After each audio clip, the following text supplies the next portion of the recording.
बाहर से भी आपका तिरस्कार है, अपमान है, पर अंदर एक बात दृढ़ता से रख ले, मेरे ऊपर बहुत कृपा है। ये जो भी है मंगल विधान है। निश्चित मेरे प्रभु, आज भले मुझे अनुभव नहीं हो रहा, लेकिन बहुत जल्दी मुझे इस बात का अनुभव करा देंगे कि मेरे ऊपर अपार कृपा है। मैं नहीं जानता पर है।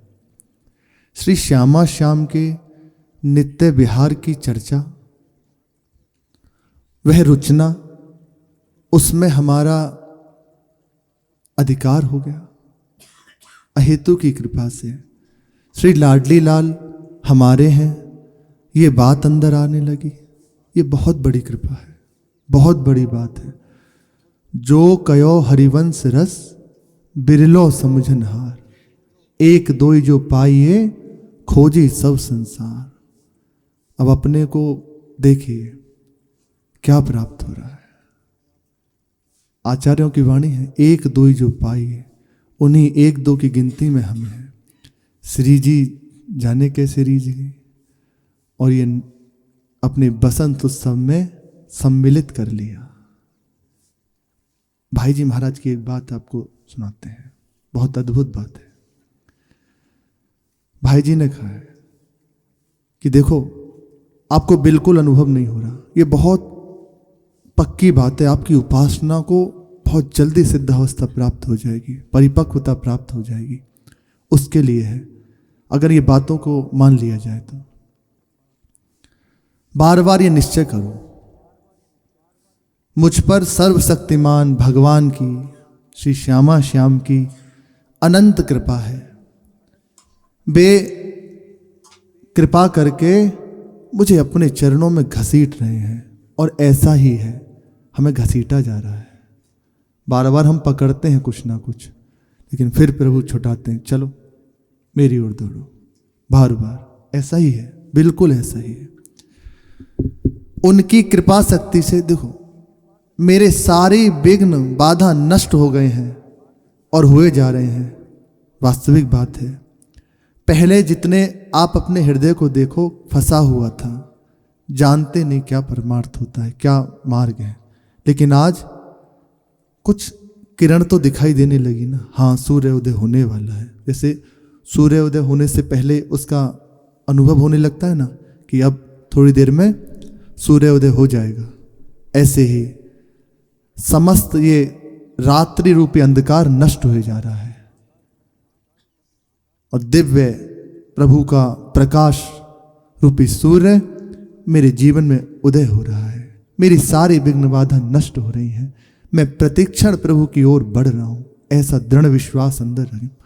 भाई जी कह रहे हैं बार बार इन बातों का निश्चय करो। आपको अभी अनुभव नहीं होगा इन बातों का, पर आपको स्वीकार करना है। मन प्रश्न करेगा, अगर ऐसा है तो फिर मन में ऐसी बात क्यों आ रही है? अगर कृपा ही है तो फिर नहीं।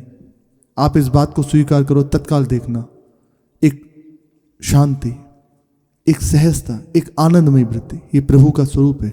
ये सत्य बात का अनुभव होता है। जो बात सत्य होती है, आपने उसे स्वीकार किया, आपका हृदय शीतल हो जाए, समझ लीजिए वो परिपक्व है, बिल्कुल ठीक है। उनकी कृपा शक्ति के प्रकाश में मेरे समीप किसी प्रकार का अंधकार अब नहीं आ सकता। अनुकूलता से अपने जीवन को भर लें। एक भी क्षण, कोई भी वृत्ति हमारी प्रतिकूल ना हो। हमारी एक एक चेष्टा बस प्रभु में, हर समय हम देखते रहे मेरे ऊपर बहुत कृपा। अनुकूल से संकल्पा शरणागति का प्रथम लक्षण है। अनुकूल से संकल्पा, परिस्थिति है सामने, हो सकता है आपको समझाने वाले भी आ जाए, इतने दिन हो गए, क्या हुआ, क्या मिला, देखो वैसे ही तो हो, और नहीं, या रात्रि है, जा रही है, दिव्य प्रकाश मेरे जीवन में उदय होने वाला है। ये बस मुझे रोकने के लिए प्रभु का ही एक विधान है। मुझे डरना नहीं है, हिलना नहीं है, इस बात को पकड़े रहना। अब तत्काल यहाँ क्या होता है, इधर देखा जाता है, ऐसे नहीं देखा जाता, ऐसे देखा जाता है। अंदर क्या हो रहा है, कोई बात सुनी, कोई बात समझ में, तो अंदर क्या हुआ, बस वे आपका प्रमाण है। और फिर गुरुजनों की वाणी, इसमें तो संदेह ही नहीं। इन्हीं की वाणी का आश्रय जीवन में होता है। उनकी कृपा शक्ति से मेरे सारे दुर्गुण दुर्विचार नष्ट हो गए हैं। ऐसा ही है। आप अपने जीवन में देखो, जो कार्य, जो बातें पहले हम रुचि से करते थे, आज हृदय में जलन होती है, बुरी लगने लगती है। क्यों ऐसा हो रहा है? ये कब ठीक होंगी? हे प्रभु कृपा करो, क्या करूं, कैसे संभालूं? ये नष्ट हो रही है। अब हृदय पवित्र हो रहा है, प्रभु की ओर बढ़ता जा रहा है। ऐसा बार बार उनकी कृपा का अनुभव करता रहे।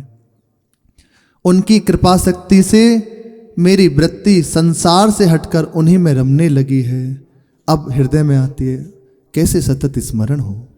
बार बार सुनते हैं कि प्रभु के चरणों का आश्रय ले लो, बस उन्हीं की सतत स्मृति करो। कैसे स्मरण करूं? प्रभु मुझे तो कुछ दिखाई नहीं देता, आप ही कृपा करो। तो उस समय देखो क्या हो रहा है, स्मरण हो रहा है। सामने आराध्य हैं, क्योंकि उन्हीं से विनय हो रही है ना। कैसे करूं? जितनी आपकी भावना बन उतने हैं। गुरु, आराध्य देव, संत जन सब एक ही हैं। धाम नाम विनय होने लगे। मेरी वृत्ति संसार से हटकर उनमें रमने लगी। बार बार ऐसा निश्चय करें, हमारे ऊपर बहुत कृपा है। ऐसा इसका अनुभव बहुत जल्दी हो जाएगा। जो उपासक की बात स्वीकार कर लेता है, मेरे ऊपर बहुत कृपा है। इसी कृपा के सहारे हम इस वृंदावन रस में जुड़ गए। जानते नहीं, पता नहीं, सुना नहीं, बस एक कृपा की वायु वही, और उड़ के यहां गिर गए। अब बस ये अपना कार्य कर रहा है। श्री शोभा कैसी है आज बसंत की, ये सुन रहे हैं, देखने को भी मिलेगी, पक्का मिलेगी। कभी निराशा नहीं होनी चाहिए हृदय में। दो बातों को कभी ना छोड़े, दृढ़ आशा, निश्चित मैं जैसा भी हूं पर मेरे प्रभु जरूर मेरे ऊपर कृपा करेंगे। उनकी कृपा से जो मैं सुन रहा हूं जरूर प्राप्त हो जाएगा। कोई कहेगा या मन कहे कैसे प्राप्त होगा? कुछ तो है नहीं, कृपा से होगा। जब बिना परिचय के मुझे ये प्राप्त हो गया, तो अब तो वो बताने लगे कि क्या है, फिर कैसे प्राप्त नहीं होगा? निश्चित प्राप्त होगा। कभी निराशा हृदय में ना आए, चाहे जो हो जाए। गुरुजी डांटें बुला के, जाओ, तुम्हें कभी ऐसा नहीं होगा, कभी तुम्हें रस की प्राप्ति नहीं होगी। तो ऊपर से तो बस जी गलती हो गई, और अंदर से प्रसन्न हो कि ऐसा हो ही नहीं सकता। आप नहीं कर सकते, आपने स्वीकार इसीलिए किया है। और आपका स्वभाव हम जानते हैं, ये पानी में खिंची हुई लकीर है, कितनी देर की, एक क्षण की। वैसे वो आपको परीक्षा के लिए, आपको परिपक्व करने के लिए अंदर से आप संभालोगे समझ जाऊंगा। अगर आप नहीं संभालोगे तो नहीं समझ सकता। मेरी सामर्थ्य नहीं है। बिल्कुल एकदम जैसे छोटा बच्चा होता है ना, एकदम ऐसे रहना है। आप संभालो, आप पकड़े रहो तो मेरा पैर बांव क्यों जाए? मेरे से गलती कैसे हो सकती है? अंदर से। इसमें उनका अवहेलना की बात नहीं है। एक जैसे छोटा बालक हट करता है ना, अगर जैसे छोटा बच्चा है, वह अभी कुछ नहीं जानता, चल रहा है, वो गिर गया, तो सबसे पहले उसकी क्रोधमय दृष्टि अब किसके ऊपर होगी? माँ के ऊपर होगी ना। और वो दौड़ती हुई आएगी, तो पहला रोष भरी दृष्टि से रोता हुआ कहेगा, ऐसे झुंझलाते हुए, बोल ना पाए, पहले कहाँ थी? तब क्यों? तब तो आकर बताया नहीं, बचाया नहीं, अब फिर ऐसे अंक में बने। बस यही चाहिए। हम फिसल रहे हैं, गिर रहे हैं, तो आप कहाँ थे? अंदर से, क्योंकि उनके सिवा कोई है ही नहीं। और वास्तविक मानना, यदि आपका कोई और नहीं है तो निश्चित आप रह ही नहीं सकते, नहीं रह सकते। बहुत जल्दी आपका चित्त प्रभु की ओर दौड़ने लगेगा। आप या हम कुछ ना कुछ पकड़े रहते हैं। मन किसी ना किसी बात को पकड़े रहता है, कोई ना कोई आश्रय, कोई ना कोई व्यक्ति। इसलिए ये बात नहीं आ पाती। जैसे कल के प्रसंग में था, रो पुकारो। ये तभी हो सकता है जब आपका कोई आश्रय नहीं है। अभी हृदय में विकलता शुरू हो जाएगी, अभी हृदय हाय हाय करना शुरू हो जाए, कैसे करूं? पर हमारी मन की वृत्ति है कुछ ना कुछ पकड़े रहना। कुछ भी, वो कुछ भी पकड़ लेगा, क्योंकि उसका स्वभाव है। वह बिना आश्रय के रह नहीं सकता। मन वह कुछ ना कुछ पकड़े रहता है। मोबाइल को ही पकड़ लेगा, कोई व्यक्ति यदि हंस के बात कर ले तो उसे पकड़ लेगा, वो उसी के चिंतन। जिसका कोई नहीं, केवल आप, इस अपनेपन में दूसरा कोई ना हो तो आप रह नहीं सकते। हृदय में शुरू हो जाए, प्रभु कैसे करूं, आपको भी पता है मैं कुछ कर नहीं सकता, कैसे आपको रिझाऊं, कोई बस नहीं। ये अंदर शुरू हो जाएगी। नाम जप हो रहा है और अंदर ये चल रहा है, ये होता है। पर ये इसलिए नहीं आ पाता, जैसे कई बार कहते हैं हमारे अंदर तो आता नहीं, हमारे हृदय में तो ये बात नहीं होती, हमें तो रोना नहीं आता। उसका कारण यही है, हम कुछ पकड़े हुए हैं, हम किसी ना किसी का आश्रय लिए हुए हैं। उस आश्रय को छोड़ दीजिए इस कृपा से ही। नहीं छोड़ पाओ तो प्रभु से कह दो, प्रभु जैसे बने तैसे इस आश्रय को नष्ट कर दो। तो जैसे ठीक लगेगा वो कर देंगे, कुछ भी करेंगे उसमें, वो कुछ भी करेंगे। इसमें फिर प्रश्न मत कीजिएगा। आप यदि विवेक के द्वारा छोड़ सकते हैं तो छोड़ दीजिए, और है छोड़ना पड़ेगा। अभी शरीर छूटेगा तो क्या साथ रहेगा, कुछ नहीं, तो पहले ही छोड़ दीजिए। पहले ही बात दृढ़ता से, मेरा कोई नहीं, श्री श्यामा श्याम के सिवा मेरा कोई नहीं, और श्यामा श्याम के सिवा मैं किसी का नहीं। इतनी बात हृदय में आनी है। आप जिसको भी पकड़ोगे, चाहे कोई हो, सुर नर मुनि, सबकी यही रीति, स्वार्थ लाग करें सब प्रीति, पर हेतु रहित जग जुग उपकारी, तुम तुम्हार सेवक असुरारी। दूसरा कोई नहीं, केवल आप या आपके अनुराग में डूबे हुए महापुरुष जन। किसी को भी पकड़ोगे तो ये बात नहीं आ पाएगी। रुदुस्वरम राजन, ये नहीं आ पाएगा। कबीरदास जी कह रहे ना, कबीरा हंसना छोड़ दे, रोने से कर प्रीत, बिन रोए किन पाइया। ये कैसे टहल रहे हैं?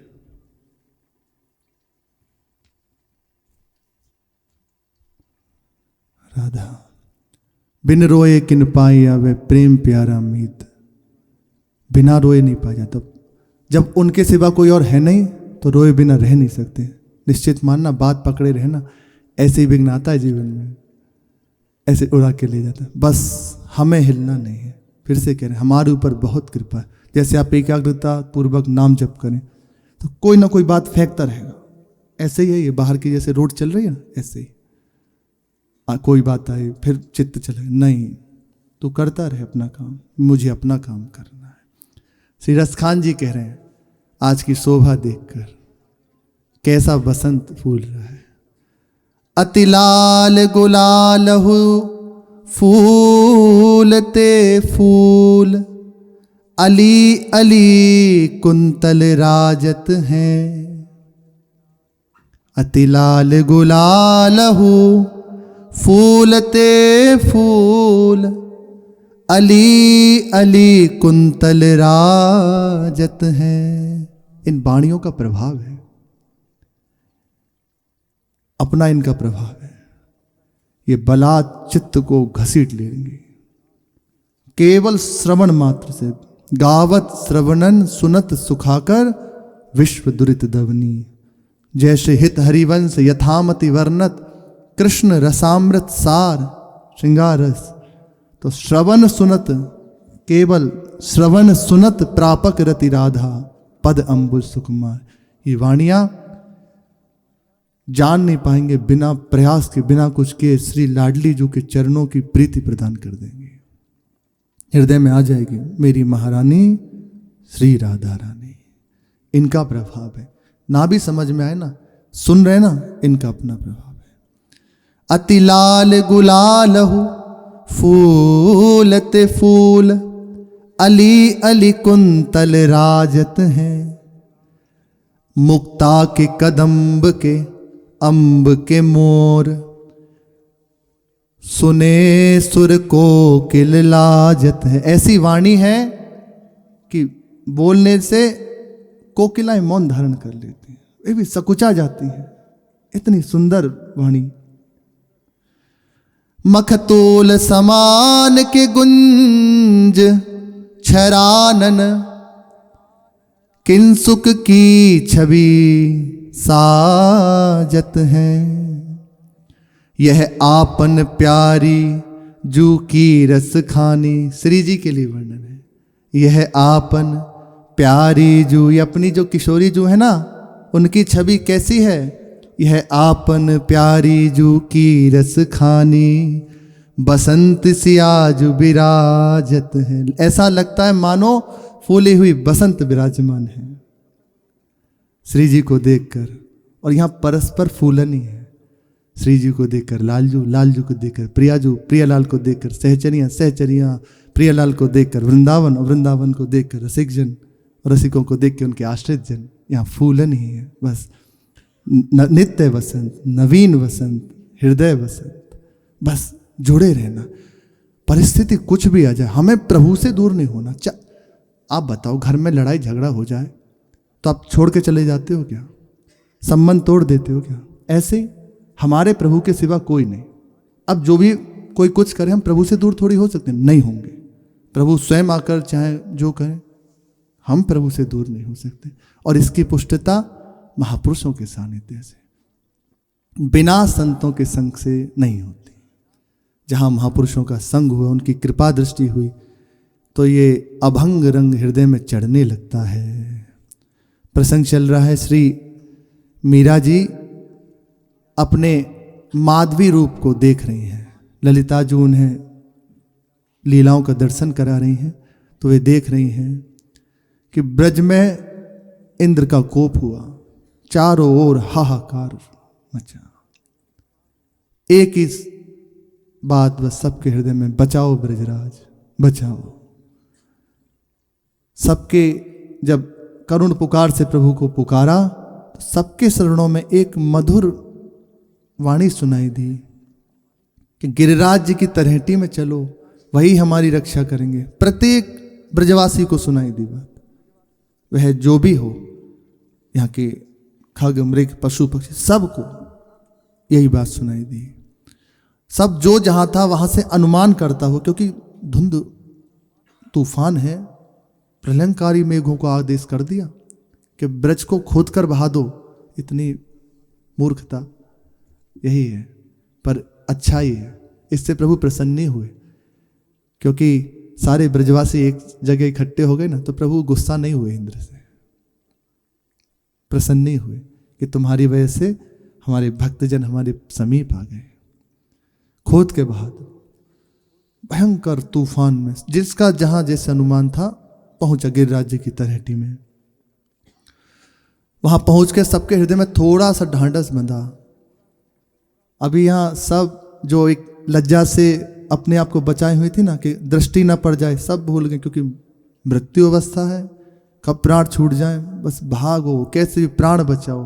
बस वह भी माधवी भी दौड़ी, जाकर देखा कि सबके सिर पर गिरिराज जी विराजमान है छत्र की भांति। आखिर गिरिराज जी को कौन संभाले हुआ है, कैसे इसको पकड़े हुए हैं, किसके आश्रय पर ये गिरिराज जी टिके हुए हैं, जिसमें एक भी पानी की बूंद नहीं। ऐसा वर्णन आता है कि सुदर्शन जी को आदेश कर दिया, जाओ गिरिराज जी के ऊपर लग जाइए। और भगवान शेष को आदेश दिया, चारों ओर अपने कुंडलाकार होकर बैठ जाइए।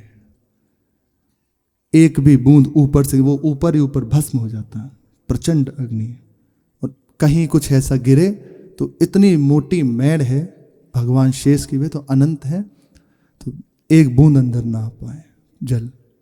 समस्त ब्रजवासी जन उसी श्री गिरिराज जी के नीचे विराजमान है। अब दृष्टि गई कि किसके आश्रय से गिरिराज जी टिके हुए हैं।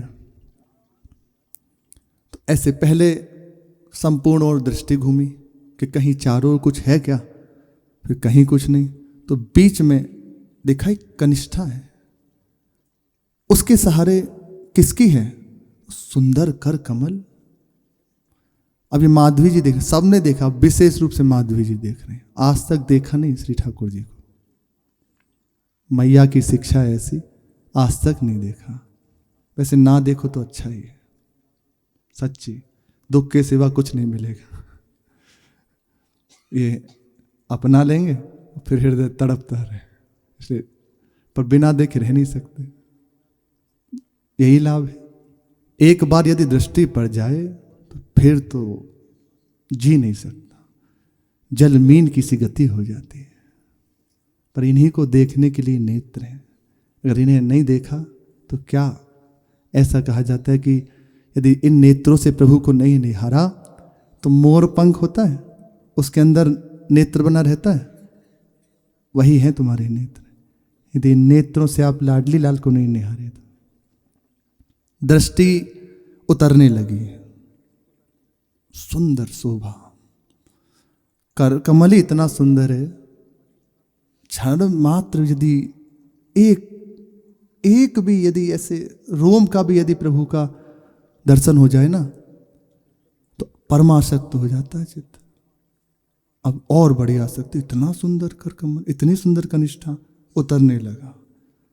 तो जिसकी कनिष्ठा है, जिसका कर कमल है, उसका मुखारविंद, अब तो एक बार में जो देखा गया, बस मुखारविंद पे नेत्र लग गए। जुगल प्रिया जी कहती हैं, नैन सलोने खंजन मीन, चंचल तारे अति अनियारे। जिनके चित्त को भेदा गया नहीं, उनकी हृदय की बातें, जिनका चित्त चुरा लिया गया। मतवारे रसलीन, सेत श्याम रतनारे बाके, कजरारे रंग भी, रेशम डोरे ललित लजीले, ढीले प्रेम अधीन। अल सोहे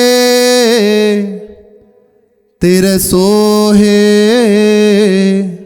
नागरी नारी नवीन। जुगल प्रिया चितवनी में घायल, सहज ऐसे देख लें तो बावरा हो जाए। जुगल प्रिया चितवनी में घायल, होवे छिन छिन छीन। एक बार जहाँ दृष्टि पड़ी, बस हृदय मान लो बाण किसी अन्य हियो, खर क्यों करत है, एक वह दस गया नेत्र ने। जो ही रूप देखा अब नहीं रहा गया, और हृदय मानो कि रूप समुद्र ने हृदय को लबालब भर दिया। जितनी मर्यादा थी कहां भाग छुटी, कुछ समझ नहीं आया। कोई सुध नहीं रही, किसी को रही हो तो रही हो, पर माधवी जी को विशेष रूप से नहीं रही, क्योंकि आज पहली बार श्री श्याम सुंदर को निहार रही हैं। श्याम स्वरूप बसो ही में, और फिर और नहीं जग भावेरी। कहा कहूँ को माने मेरी, सिर बीती सो जाने री। इस बात को दूसरा नहीं जानता, जिसके हृदय पे बीती है ये बस वही जान सकता है। रसना रसना रसना रसना, सब रस फीके, द्रगन न और रंग लागेरी। श्याम रंग नेत्रों में भर गया, सखी हो श्याम रंग रंगी, नेत्रों में बस गया ये श्याम रंग। अब दूसरा रंग सुहाता ही नहीं। श्रवणनि दूज कथा ना भावे, सुरत सदा पिय की लागेरी। बड़ो विरह अनुराग अनोखो, लगन लगी मन नहीं लागेरी। ऐसी लगन लगी अब कहीं मन नहीं लगता। प्रभु से कहना चाहिए, आप हमें इतने प्रिय लगने लग जाओ, आपके सिवा कुछ अच्छा ना लगे। बस कुछ मत दो, हमें कुछ नहीं चाहिए, बस इतना कर दीजिए कि आपके सिवा कुछ अच्छा ना लगे। लगन लगी मन नहीं लागेरी, जुगल प्रिया के रोम रोम से, श्याम ध्यान नहीं पल त्यागेरी। रोम रोम से ध्यान होने लगा। यहाँ भी मन से ध्यान की बात है, वहाँ रोम रोम से ध्यान होने लगा। इस शोभा को देखते हुए कब 7 दिन बीत गए कुछ पता नहीं चला। 7 दिन के लिए आता है ना वर्णन, 7 दिन 7 रात्रि प्रभु ने उठाया गिरिराज, कब बीत गए पता ही नहीं चला। छिन के समान समय बीत गया, एक क्षण। फिर 7 दिन बाद फिर से वही वाणी हुई, मधुर वाणी, कि वर्षा थम गई है, अब कोई भय नहीं है, सब बाहर निकल जाए गिरिराज जी से। मैया ने कही, यशोदा मैया ने, लाला तेरा हाथ दुख तो होएगो, अब जाए नीचे धर दे, आजा। लालजू ऐसे मुस्कुरा दिए। जो भी जा रहा है प्रत्येक से प्रभु मिल रहे हैं, एक एक से मिल रहे हैं। कभी कुछ नेत्रों से कहते हैं, कुछ बोल के किसी को मस्तक झुकाकर, किसी को इशारे से, कुछ ना कुछ सबको कह रहे हैं, पर माधवी जी की ओर नहीं देखा, एक बार भी नहीं देखा। वैसे अब उनका हृदय हाहाकार कर उठा, गलती हो गई, मेरे से चूक हो गई, आपको छोड़ के जाने क्या क्या सोच बैठे। और मैया को कोस, रे मैया कैसी सीख दी तूने, मेरा जीवन ही नष्ट कर दिया। पातिव्रत धर्म, अरे इन्हीं के लिए तो है, कैसी शिक्षा दी। अंदर से हृदय हाहाकार मच रहा है। ये तभी तक है, संसार अच्छा लग रहा है, जितनी विद्या है ना तभी तक अच्छी लग रही है, जब तक वे नेत्रों के सामने नहीं आ रहे। जहां लगे तो हृदय इसी बात से रोने लगेगा, अब तक क्यों समय बर्बाद किया। आज भी जितना समय बीत गया प्रभु के आश्रय से विहीन, तो हृदय रोता है इसी बात से कि क्यों इतना समय बर्बाद हुआ। जो उपासक जन है, ध्रुवदास जी कहते हैं, वृंदावन से अनत ही जेतिक द्योंस बितात, ते दिन लेखे जिनी लिखो वृथा अखारत जात। मेरे जीवन व्यर्थ गया, उन्हें लिखना मत है विधाता। वृंदावन से विमुख होकर, प्रभु के चरणों से विमुख होकर जो जीवन गया, किस कार्य का। बार बार अंदर से कह रही है, क्षमा करो क्षमा करो, अपराध हो गया, गलती हो गई। जैसे प्रसन्न हो बताओ क्या करो। कैसे प्रसन्न होगे, तुम जो कहो तुम मर के मनो पिया। आप बताओ कैसे रीझोगे, मैं नहीं जानती। बहु दुख सयो सहो अब कब लो, अभय सबन सो कीजिए। शरणागत की लाज आपको, कृपा करहु तो जीजिए। जो कछु चूक परी है हम सो, बहुत चूक हुई है, सो सब क्षमा करीजिए। आपने कृपा करके स्वीकार कर लिया है, हमसे बहुत गलती हुई है, अब कृपा करके सब क्षमा करो। जुगल प्रिया अनुचरी आपकी, विनय श्रवण करी लीजिए। आपकी अनुचरी है, मेरी विनय सुन लीजिए। मैं आपको रिझा सकूं मेरी सामर्थ्य नहीं, पर रीझ जाओ, कृपा से रीझ जाओ, मेरे अपराध को क्षमा करो। बार बार हृदय पुकार।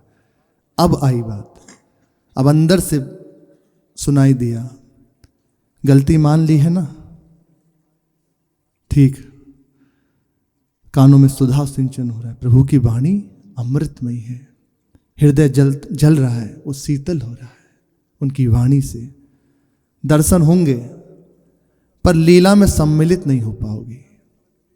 इसके लिए, इसके परिमार्जन के लिए कलिकाल में जन्म लेकर वह हमारे लिए, क्योंकि प्रभु के जन्म कुछ ऐसा नहीं, केवल अपने लोगों को कृपा करने के लिए उनका अवतार हुआ, और कोई नहीं, इसका दूसरा कोई हेतु नहीं। यदि वे कृपा ना करें, ऐसे महापुरुष प्रकट ना हो, तो अपने जैसे जीव कैसे उनकी लीलाओं का गायन श्रवण करके उनकी भक्ति को देखकर प्रभु के मार्ग में बढ़ सकते हैं। केवल इसलिए है, कलिकाल में जन्म लेकर, भक्ति का आश्रय लेकर, भक्ति पथ का अनुसरण करके फिर मुझे प्राप्त हो जाओगी। इतना सुनकर माधवी जी अचेत हो गए, मीरा जी विकल होकर रो पड़ी। वो देख रही है ना अपने स्वरूप, और फिर उन्हें ललिता जी उन्हें ढांढस बंधाया, आश्चर्य न छूटे, सब ठीक हो जाएगा। इन सब की सार बात है। शेष चर्चा के श्री राधा वल्लभ लाल की जय।